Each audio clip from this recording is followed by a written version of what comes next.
présenter notre plan marketing pour le produit Romeo's Gin. On a un petit slogan, qui a rapport avec l'histoire d'amour que M. Duvernois a proposé, donc A Glass for Two. Je pense que ça va regrouper toutes les clientèles ciblées qu'on va mentionner après. Donc, dans le fond, le défi de la compagnie, à la base, c'était de respecter un budget de 65 000 $. Donc, ces 65 000 $-là vont servir à la promotion du nouveau produit Romeo's Gin. Et dans le fond, le but, c'est vraiment de s'étendre sur le marché international. On veut promouvoir le produit, donc il est déjà établi au Canada, mais on veut faire une expansion vers les États-Unis, vers l'Europe. On tente vraiment d'aller à l'international. Le but, c'est de convaincre les banques d'investir dans la compagnie, parce que justement, les banques vont permettre d'augmenter le budget de publicité, de promotion, qui est pour l'instant seulement 65 000 $. Mais justement, on veut augmenter ce budget-là. Et Christophe va commencer à parler. Non, pardon, c'est moi qui vais commencer. Donc, le marketing mix. Dans le fond, le produit, c'est une bouteille qui coûte 38 $ l'unité. Le produit, qu'est-ce que c'est? C'est une bouteille de gin qui a comme caractéristique principale, c'est un étiquette qui représente un peu une œuvre d'art. C'est la fraîcheur. On veut mettre de l'avant justement cette fraîcheur des produits qui sont utilisés, comme le cocon, la lavande, le géniel, la nette, le citron. Niveau communication, on met aussi de l'avant le fait que la compagnie est en lien avec une œuvre de charité. 5% des profits réalisés par l'entreprise sont redistribués à une œuvre de charité qui est encouragée par M. Duvernois.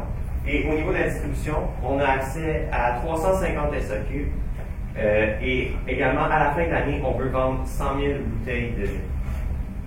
Et dans le fond, moi, je vais présenter les forces, les faiblesses, les opportunités, puis les menaces pour, dans le fond, le Romeo's Gin.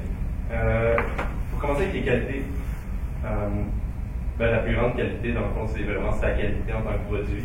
C'est un gin d'excellente qualité. Il est fait avec des produits, comme Alexandre a dit, assez de très bonne qualité. Il y a un goût du terroir.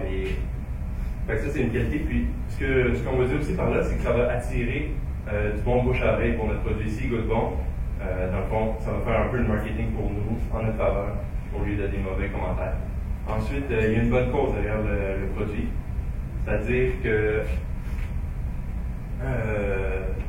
c'est ça, la bonne cause, c'est qu'il va le redistribuer. Dans le fond, 5% de son argent qui est en profit, il va le redistribuer pour démocratiser l'art aux jeunes qui ont, dans le fond, pas les moyens parce que c'est de plus en plus inaccessible.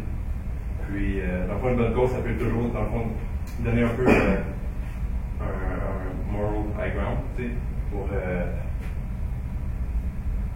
Je suis un peu stressé. C'est ça, ça va donner un moral high ground pour boire. Dans le fond, ça va donner une bonne cause, ça va déstigmatiser un peu la boisson. Puis, dans le fond, il y a une notoriété à l'international. Il a gagné le concours de San Francisco pour les spiritueux. Il a gagné une double médaille d'or. Pour ça, il est déjà connu par les gens qui aiment le gin, qui sont des connaissants. Il a déjà été reconnu aussi, il a déjà eu un prix à Londres aussi, alors il est aussi reconnu un peu à l'Europe, alors il est vraiment reconnu mondialement. Oui. Aussi, la vodka, la pure vodka, c'est un succès. Fait que ça, dans le fond, pour les banques, parce qu'ils cherchent du financement, il y a besoin d'un meilleur cash flow. Puis, c'est un succès. Il a dit, M. Duvernois, il a dit qu'il allait avoir la meilleure vodka quand il était plus jeune. Puis, il l'a eu. Fait que ça prouve qu'il est capable d'atteindre des résultats pour une banque. C'est quelque chose d'important pour chercher le financement. C'est aussi qu'il a déjà établi un réseau de distribution à travers les États-Unis, à travers le Canada, à travers tous les pays qui le vendent. Quand tu vends de l'alcool, tu ne le vends pas aux particuliers, tu le vends à un seul endroit qui est centralisé, comme la SAQ ou des magasins, des chaînes de magasins du cœur à travers les États-Unis. Fait que son réseau de distribution va rester plus ou moins le même. Fait que pour ça, il y a déjà un avantage. Puis ensuite, c'est que c'est un homme qui est, à la base, c'est un artisan. Il fait ses produits, c'est le produit qui est important pour lui, fait qu'on peut s'attendre à une certaine qualité du produit. Dans le fond, pour préciser, c'est que dans le fond, M. Duvernois, c'est vraiment un gars qui a travaillé dans les tavernes, il a rencontré des gens, il est souvent sur le terrain, donc il est capable d'établir ce que les gens veulent, ce que les gens recherchent dans un produit comme le gin. Ensuite, pour ses faiblesses, dans le fond, c'est pas que la philosophie de son entreprise c'est une faiblesse, c'est plutôt qu'il veut la respecter. Puis pour ça, c'est un risque additionnel pour les ventes. C'est-à-dire que s'il décide de vendre ses bouteilles comme il veut à 38 $ pour que ça reste accessible à la majorité des gens, mais il va pas aller chercher le profit qu'il pourrait aller chercher parce qu'il y a des gens qui sont prêts à le payer plus cher. Fait que pour lui, c'est une perte sèche. Puis pour la vente, ça représente un risque additionnel de ne pas avoir un bon retour sur son investissement ou juste de pouvoir revoir son investissement. Puis ça peut entraîner que les banques vont demander de cautionner. Ils vont dire qu'ils vont vouloir cautionner, qu'ils cautionnent une certaine de ses usines. Ça pourrait même, s'il n'y a pas un grand succès avec son gin, il pourrait peut-être même aller chercher, dans le pire des cas, une de ses usines de vodka, puis là, affecter sa production de son autre produit. Fait que pour ça, c'est vraiment une faiblesse. Ensuite, de ce qu'on a compris, c'est que les banques ont l'impression que c'est un jeune entrepreneur qui n'est pas encore un homme d'affaires aguerri. C'est pas encore très sérieux, ces entreprises. Fait que ça peut travailler contre son financement. Puis, quelque chose d'autre qu'on a déterminé, c'est qu'en Europe, ils ont un certain attachement aux saveurs des boissons locales. Ils vont peut-être décider que le gin qui vient de l'étranger est moins bon que le gin produit en Angleterre parce que c'est le gin avec lequel ils sont habitués depuis qu'ils boivent du gin. Et ça pourrait travailler contre lui. Ensuite, pour nous, les opportunités et les menaces, c'est un peu la même chose. Dans le fond, les menaces, c'est une opportunité avec des épines. C'est-à-dire qu'il peut transformer ça à son avantage. Comme on parlait du renouvellement de l'étiquette. Il veut renouveler l'étiquette sur ses bouteilles. Puis, ça, c'est une belle opportunité, mais en même temps, ça peut être dangereux. Dans le sens que s'il commence à changer tout le temps les étiquettes, ça peut finir qu'il va détruire l'identité de son produit, que le monde ne va pas être sûr que c'est toujours le même produit. Ça pourrait peut-être affecter ses ventes. Mais du bon côté des choses, ça pourrait créer toujours un renouvellement de sa clientèle, ça pourrait créer un engouement pour des nouvelles bouteilles, peut-être même un phénomène de collection des bouteilles parce que les plus vieilles vont devenir rares. Puis ça peut créer constamment un renouvellement qui va garder son produit toujours frais dans le fond. Un de ces menaces, c'est l'espace sur la tablette à la SAQ. C'est-à-dire que s'il n'est pas sur la tablette, il y a une moins bonne. Les gens le voient moins qu'il y a un produit sur la tablette. C'est-à-dire que ça peut le mettre dans un cercle vicieux où il n'y a pas. Je cherche le bon mot. C'est que dans le fond, s'il n'est pas capable d'aller chercher les espaces sur la tablette, il perd de la notoriété de sa marque, de la visibilité de sa marque. C'est ça, visibilité, c'est ça que je cherchais. Maintenant, du bon côté des choses, s'il embarque sur la tablette, il sort un de ses concurrents par défaut, la tablette n'a pas grandi. Fait que pour lui, il peut prendre des plus grandes parts de marché qui se libèrent. Ensuite, un des gros problèmes pour lui, ça peut être les substituts. C'est-à-dire qu'il n'est pas juste en compétition avec le gin, il est en compétition avec tous les autres spiritueux.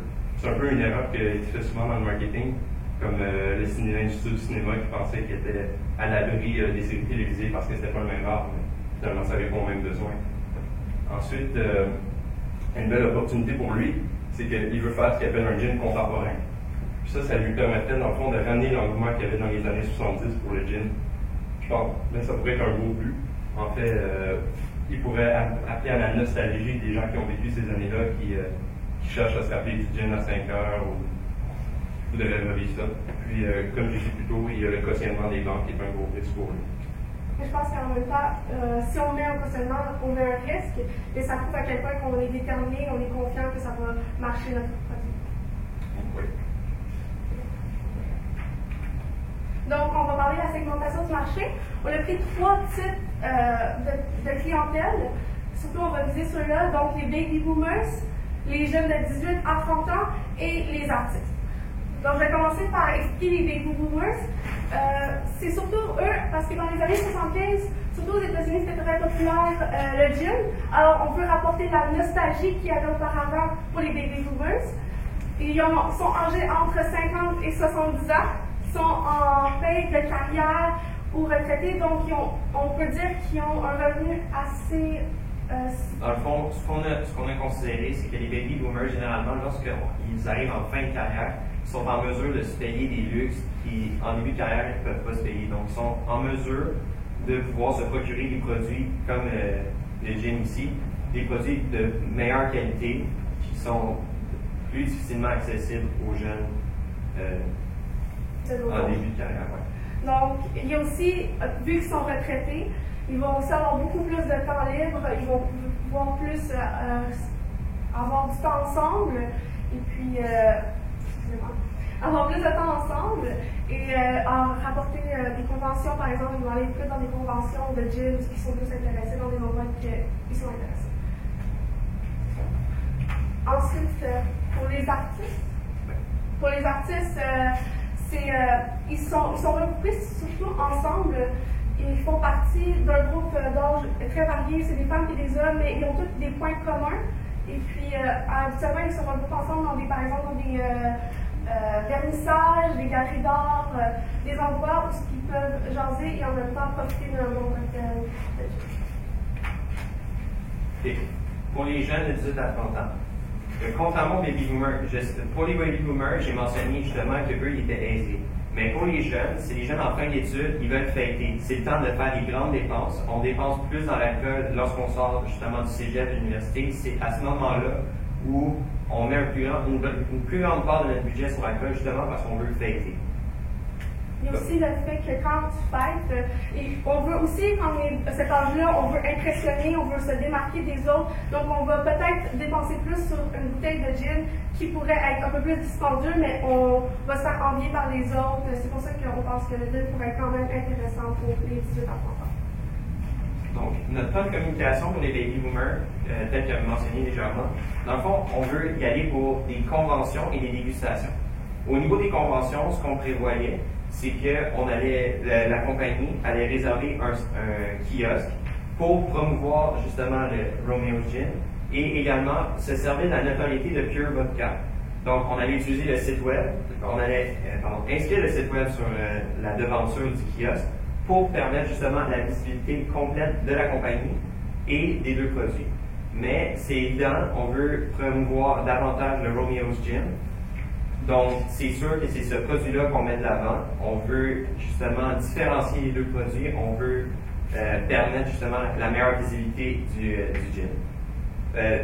L'autre point pour les baby boomers, c'est les dégustations. Donc, c'est vraiment des dégustations en épicerie ou dans les SAQ qui vont permettre justement de faire goûter les produits.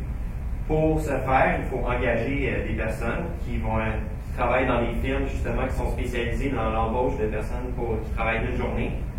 Qui, dans le fond, ces gens-là, ça va être comme des représentants qui vont promouvoir le produit. Puis encore une fois, on peut présenter le kiosque directement dans le magasin afin de promouvoir le Romeo's. Donc, pour le plan de communication pour les artistes, on va surtout se baser pour, comme j'ai mentionné auparavant, les vernissages, les galeries d'art. Dans ces endroits-là, ils proposent un cocktail. Un cocktail qu'on va faire un test d'échantillonnage sur les vernissages avant de mettre l'accent et mettre l'argent dans les vernissages. Et puis, il y a un cocktail. Donc, c'est sûr qu'ils vont discuter, on va avoir un cocktail, ils vont trouver ça bon, ils vont être plus attirés après vers ce produit. Ensuite, les événements culturels, c'est très populaire dans les villes. Par exemple, je vais prendre par exemple Montréal avec le Montréal 375e, la Nuit Blanche, le Festival de Jazz. Il y en a beaucoup d'événements culturels que le monde se regroupe. On peut mettre un kiosque, ça va attirer l'attention, on va avoir une belle publicité et c'est comme ça qu'on pense attirer la clientèle. Bon, le dernier plan de communication, c'est pour les jeunes de 18 à 30 ans. Ce qu'on pensait offrir pour la compagnie, c'est une promotion bar et restaurant. C'est que dans le fond, les bars et les restaurants pourraient se procurer les bouteilles en échange. Mettons, je donne un exemple, le restaurant se procure 50 bouteilles de gin, on lui en offre une ou deux gratuitement. Techniquement, cette promotion-là ne coûte rien à la compagnie, sauf, dans le fond, les coûts de production de la bouteille. Donc, si, mettons, ça coûte 20$ pour produire la bouteille, mais c'est 20$ par bouteille qu'on met sur la promotion du restaurant. C'est profitable pour les restaurants, pour les bars, parce que ça leur permet justement de mettre un bon produit de qualité sur les tables de leur commerce. Et évidemment, c'est bon pour nous aussi, ça nous permet d'avoir une fidélisation de la clientèle qui justement va pouvoir voir notre produit dans plusieurs établissements différents. Il y a aussi les coûts d'intermédiaire entre la SAQ et le bar et le restaurant. Alors, il faut aussi penser à ces coûts-là quand on va distribuer à SAQ et ensuite au bar-restaurant, vu qu'ils ont plusieurs noms de la SAQ. Puis juste pour enchaîner là-dessus, c'est aussi que le barman, il va sûrement se faire dire par le propriétaire, essayer de promouvoir notre propre produit. Il va dire, essaie de vendre ce gin-là. Si je vais en tant de bouteille, j'en ai tant gratuite. Ça va faire que notre propre gin va avoir une meilleure, comme tu disais, visibilité. Mais le marketing va être fait par les bars, les barmen et les barmaids. Donc, pour la répartition des coûts de promotion, on veut mettre plus l'emphase dans les événements culturels, vu que ça coûte plus cher, il y a plus de personnes,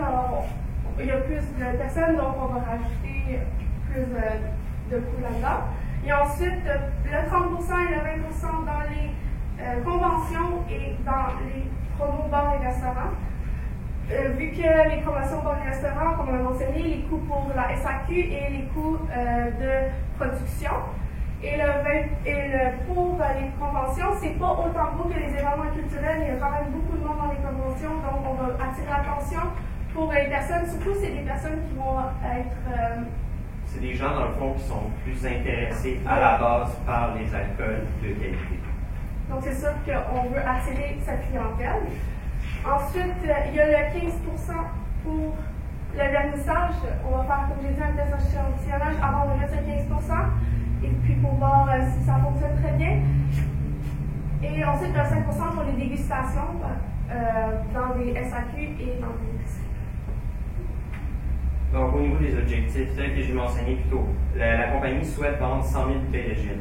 Elle souhaite également un phénomène de mondialisation. Donc, on a déjà des chiffres établis au Canada, aux États-Unis et un petit peu en Angleterre, mais on essaie vraiment de briser les barrières, que justement les produits locaux, comme Christophe avait mentionné, que les produits locaux créaient une barrière aux produits comme le gin, Romeo's Gin.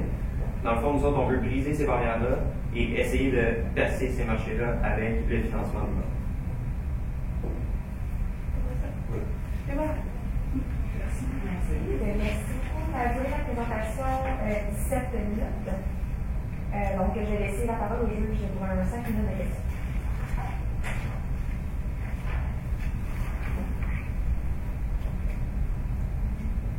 Est-ce que vous pouvez parler un peu plus de comment vos solutions vont permettre à Origin d'effectuer cette mondialisation qu'ils recherchent? Dans le fond, c'est surtout, comme on disait, c'était de viser un peu les produits locaux, de l'insérer, mais ce qu'on cherche, c'est développer un goût chez les gens. C'est à travers le monde. Puis, on pensait plutôt au départ se concentrer sur les marchés que, dans le fond, M. Duzernon connaît déjà, c'est-à-dire les États-Unis, tout ça. L'Europe, pour nous, c'est un peu une prochaine étape pour d'autres trimestres, pour d'autres années. C'est que dans le fond, on veut commencer par les marchés qu'on connaît, le Canada et les États-Unis, pour ensuite créer une notoriété de marque qui va permettre le dépassement des barrières naturelles dont j'ai mentionné tout à l'heure. Concernant les promotions vers les restaurants, donc là, je vois qu'on a un incitatif pour les restaurateurs et les propriétaires de bars. Mais est-ce que vous allez offrir du matériel promotionnel à ces personnes-là pour inciter le consommateur à choisir le gin? Dans le fond, nous, ce qu'on avait imaginé plutôt, c'était que le barman, quand quelqu'un demande un gin, c'est lui qui va mettre en premier choix. Pas nécessairement de dire prends celui-là, mais juste de toujours le proposer ou dire maintenant veux-tu le bon ou veux-tu le pas bon, proposer le nom. Ça peut avoir un effet sur les consommateurs. Il y a aussi, par exemple, quand on fait des cocktails, comme les gin tonic, il va être plus incité à utiliser notre gin parce qu'ils seront plus incités parce qu'ils vont avoir d'autres bouteilles auparavant. Puis après, ils vont goûter au gin tonic, ils vont dire c'est de qualité, c'est frais, c'est bon, c'est quoi ce gin que vous avez mis dans notre cocktail? Ils vont dire ah, c'est le gin Romeo's Gin. Il y a une grande partie de vos stratégies pour les différents segments de marché qui sont orientés vers l'événementiel, dégustation, convention, tout ça. Comment on s'assure que lorsque les gens quittent notre événement, ils passent à l'acte, donc à agir? J'imagine qu'on peut vendre des bouteilles sur place, comme on voit souvent dans les dégustations de vin. Ils vont souvent proposer de vendre des bouteilles, dans le fond, à même les lieux.